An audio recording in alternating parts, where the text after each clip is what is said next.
Oke, halo semuanya. Assalamualaikum warahmatullahi wabarakatuh. Saya Yunita Salsabila dari kelas 3A PBSI. Nah, kebetulan saya mendapatkan tugas dari Kang Adit untuk mereview buku favorit saya.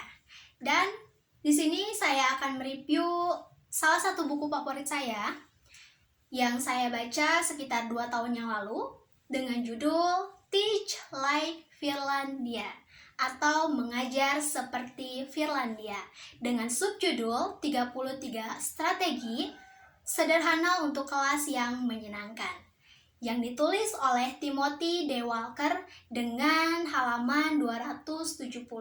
Buku ini kurang lebih menceritakan tentang perjalanan dari penulisnya sendiri, yaitu Timothy, yang merupakan salah satu guru di sekolah dasar di Amerika. Dia menjelaskan bahwa sistem pendidikan di Amerika itu cukup melelahkan. Karena gini loh, jadi Timothy menceritakan dia tuh harus bangun pagi untuk menyiapkan bahan ajar, materi ajar, dan strategi pengajarannya itu, dia tuh harus dimulai dengan bangun pagi. Nah, kemudian dia itu ketika jam istirahat, yang dimana normalnya itu guru itu ya meluangkan waktu untuk istirahat. Tapi Timothy ini karena memang tugasnya disibukkan dengan administrasi yang harus selesai pada hari itu juga. Jadi waktu istirahat dia tuh digunakan hanya untuk mengerjakan tugas administrasinya saja gitu. Nah, karena itu berlangsung terus-menerus bertahun-tahun sampai akhirnya Timothy ini mengalami stres lah gitu ya, bisa dibilang. Dan itu bikin kondisinya itu buruk. Nah, istri dari Timothy ini melihat kondisi buruk dari suaminya. Dan dia tuh sangat khawatir. Karena itu, istrinya ini menyarankan agar mereka berdua itu pindah ke Finlandia gitu. Finlandia ini ternyata adalah negara asal dari istrinya. Dan istrinya tahu betul sistem pendidikan di Finlandianya tuh seperti apa. Nah, dia mencoba untuk menerangkan kepada suaminya, ya pokoknya Finlandia tuh seperti ini. Yang seperti dia tahu, Finlandia itu memang pernah mendapat skor tertinggi di visa. Nah, visa itu adalah Programmer for International Student Assessment. Jadi semacam kayak ujian internasional lah gitu. Dan karena hal itu, Finlandia ini menjadi rujukan bagi negara lain. Mau tidak mau, Timothy ini harus pindah ke Finlandia. Dia berhenti dari pekerjaannya sebagai sekolah dasar di Amerika dan pindah ke Finlandia. Kemudian dia melamar dan diterima di salah satu sekolah dasar juga di Finlandia. Dan disitulah awal mula dia mengalami culture shock. Jadi dia tuh kayak, loh kok gini ya gitu. Beda sekali dengan sistem pendidikan di Amerika.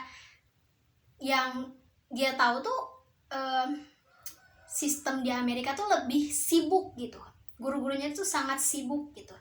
Tapi di Finlandia justru dia melihat guru-gurunya tuh cukup santai gitu. Tapi dengan predikat skor tertinggi di visa, kok bisa gitu. Nah, Timothy ini bertanya-tanya sampai ya dia tuh kayak gak mungkin. Dia tuh kayak gak mau mengikuti apa yang dilakukan oleh guru-gurunya. Contoh ya, seperti ketika di Amerika, dia kan jarang sekali untuk meluangkan waktu istirahat. Karena dia tuh sibuk untuk menyelesaikan tugas administrasi. Jadi dia tuh ketika bel istirahat, dia tetap stay di kelas, menatap laptop sambil ngerjain tugas. Nah, ketika di Finlandia, Timothy itu masih seperti itu. Dia sempat diajak oleh beberapa guru untuk, ayo kita istirahat gitulah, kayak ayo ngopi, ayo ngobrol. Tapi Timothy ini kayak enggan gitu, kayak menolak. Nggak tahu kenapa, dia tuh kayak ya merasa berbeda lah gitu ya dengan guru-guru yang lain gitu. Sampai akhirnya dia ditegur langsung oleh kepala sekolahnya kayak, Timothy, kamu tuh harus meluangkan waktu gitu untuk dirimu sendiri, istirahat gitu, mengistirahatkan diri. Dan mau tidak mau karena kepala sekolahnya yang menegur dia, Timothy tuh akhirnya ya ikut gitu, kayak ikut saran dari teman-temannya. Ketika jam pembelajaran dia kayak lihat ke lapangan, melihat anak-anak kayak lari-larian gitu, dan juga dia juga sempat bercengkrama dengan guru-gurunya. Dan di sanalah dia mulai bertanya-tanya kepada gurunya, kok bisa ya negara di Finlandia ini mendapatkan skor yang tinggi tapi cara pengajarannya itu santai, bagaimana caranya gitu. Timothy itu bertanya-tanya sampai akhirnya salah seorang guru menyarankan dia untuk kayak relax gitu, gak perlu harus digas terus tuh nggak perlu gitu. Kamu pun sebagai guru tuh harus butuh gitu istirahatnya tuh tetap harus gitu untuk ya menjaga kestabilitasan emosi juga. Nah karena hal itu dia tuh semakin penasaran, dan dari situ dia mulai kayak pergilah gitu ke setiap sekolah dasar di Finlandia, mengunjunginya, kemudian mengamatinya secara langsung dan mengobrol dengan gurunya gitu. Dan karena itu dia dapat menyimpulkan 5 aspek utama yang ada di guru-guru Finlandia.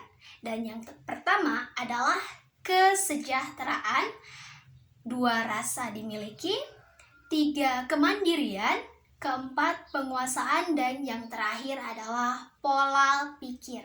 Dan aku akan jelasin sebentar tentang kesejahteraan ini. Nah, bab pertama ini yang bikin aku kayak, wow, kesejahteraan nih. Apa maksudnya?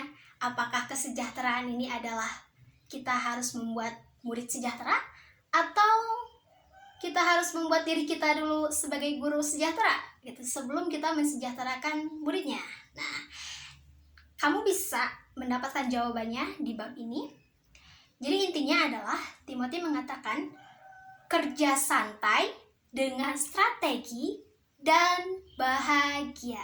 Nah, itu bahagianya gitu harus dimiliki oleh gurunya. Jadi dalam bab ini Timothy itu melihat bahwa guru-gurunya itu menerapkan 7 strategi. Yang pertama, memberi jeda istirahat saat jam pembelajaran. Contoh, ketika pembelajaran itu 1 jam. Nah, dia harus meluangkan memberikan waktu istirahat 15 menit gitu. Itu bukan jam istirahat ya, tapi ketika jam masih pembelajaran. Dan dia membebaskan muridnya untuk kayak keluar kelas untuk menghirup udara segar, atau kayak muridnya ngobrol-ngobrol gitu sama temennya, atau main-main gitu. Pokoknya guru-guru itu memberikan jeda waktu selama 15 menit kepada muridnya gitu. Ya seperti mencas gitu ya energi mereka. Kemudian yang kedua, belajar sambil bergerak. Nah, kayaknya sekolah dasar di Indonesia juga kayaknya seperti itu ya.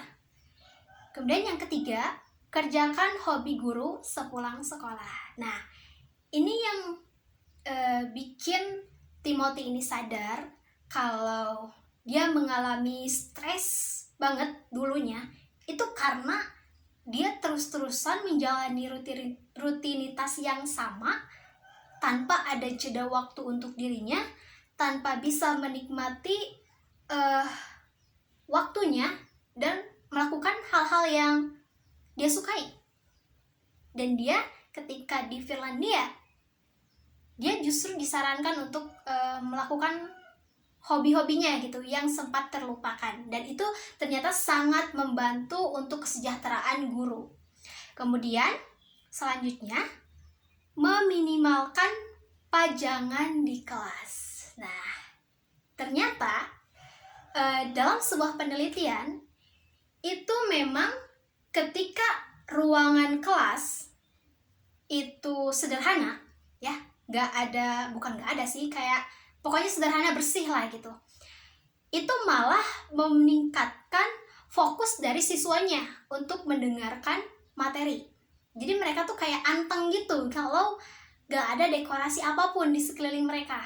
Dan sebaliknya, kalau terlalu banyak dekorasi, itu justru mereka tuh tidak bisa berlama-lama untuk duduk di tempat, untuk duduk di kursi. Itu susah. Dan ya karena hal itu mungkin jadi PR tambahan ya bagi guru untuk kamu duduk gitu, kamu gini, jangan seperti itu. Nah, itu kan malah kayak mengurangi waktu untuk ya lebih baik kan bisa digunakan untuk memaparkan materi gitu. Tapi kalau lihat di Indonesia, ya kayaknya kelas-kelas SD itu masih banyak-banyak dekorasi deh. Selanjutnya, menghirup udara segar. Nah, kamu tahu nggak? Finlandia itu udaranya cukup dingin. Tapi guru-guru dari Finlandia ketika cuaca dingin, itu mereka justru membuka jendela selebar-lebarnya agar terjadinya pergantian udara, agar udara dingin itu bisa masuk gitu, dan si muridnya tuh merasakan si dinginnya. Katanya sih memang agar muridnya bisa beradaptasi dengan lingkungan gitu. Kemudian yang keenam, belajar di luar kelas. Nah, di Finlandia itu ada kurikulum semacam kayak mereka belajar di luar kelas, entah itu ke taman, entah itu ke kebun binatang, ataupun ke hutan gitu. Pokoknya adalah kegiatan-kegiatan khusus mereka di luar gitu. Dan ternyata itu tuh memang bagus gitu untuk ya mengistirahatkan muridnya juga gitu. Jangan sampai karena terlalu lama belajar di kelas, dia tuh jadi stuck di sana kayak mati rasa gitu. Jangan sampai seperti itu. Dan di Finlandia ada kurikulum yang mengharuskan untuk belajar di luar kelas. Mungkin di Indonesia bisa diterapkan. Dan yang terakhir yaitu prosesnya didukung oleh suasana kerja yang damai dan bersahabat. Nah, yang terakhir ini kayaknya benar-benar mendefinisikan kesejahteraan itu sendiri. Dimana kan ya mungkin dengan guru yang harus menghadapi banyaknya siswa, dia tuh harus dapat dukungan. Tidak perlu hal yang mewah-mewah, cukup kayak membuat suasana dari sekitar guru itu damai gitu, tanpa perlu muluk-muluk ditambah dengan beban apapun. Kayak semacam gini, di Finlandia ternyata itu sekolah-sekolah merekrut atau mendirikan tim kesejahteraan. Jadi tim kesejahteraan ini khusus untuk apabila ada guru yang capek gitu ya, yang butuh tempat curhat. Nah, bisa ke tim kesejahteraan. Begitupun dengan muridnya, bisa ke tim kesejahteraan. Dan bahkan bagi orang tua murid yang punya permasalahan apapun yang menyangkut dengan pendidikan anaknya, itu mereka bisa pergi ke tim kesejahteraan. Dan setiap sekolah di Finlandia itu menyediakan tim kesejahteraan. Dan mungkin kalau di Indonesia mungkin itu disebutnya BK ya, ruang BK gitu, bisa. Nah, untuk bab selanjutnya mungkin teman-teman bisa baca langsung di bukunya. Itu jujur, aku pertama kali baca buku ini karena memang aku pertama ngajar dan aku bingung, ada banyak pertanyaan harus seperti apa dan bagaimana gitu. Dan aku menemukan buku ini seperti jodoh lah gitu, berjodoh dengan buku ini, Teach Like Finlandia.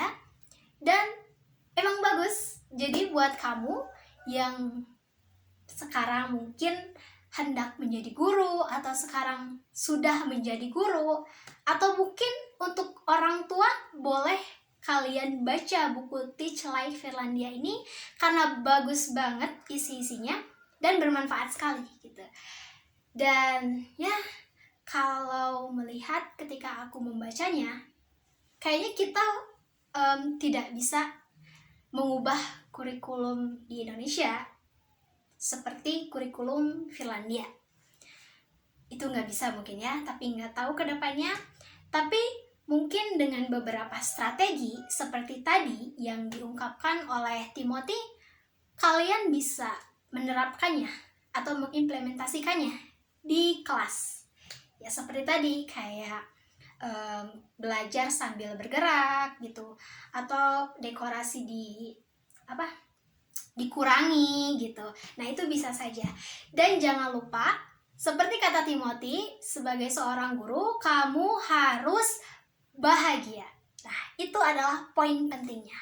Jadi untuk para guru di negara Indonesia, tetap semangat dan jangan lupa bahagia. Terima kasih sudah menonton dan sampai jumpa lagi. Wassalamualaikum warahmatullahi wabarakatuh.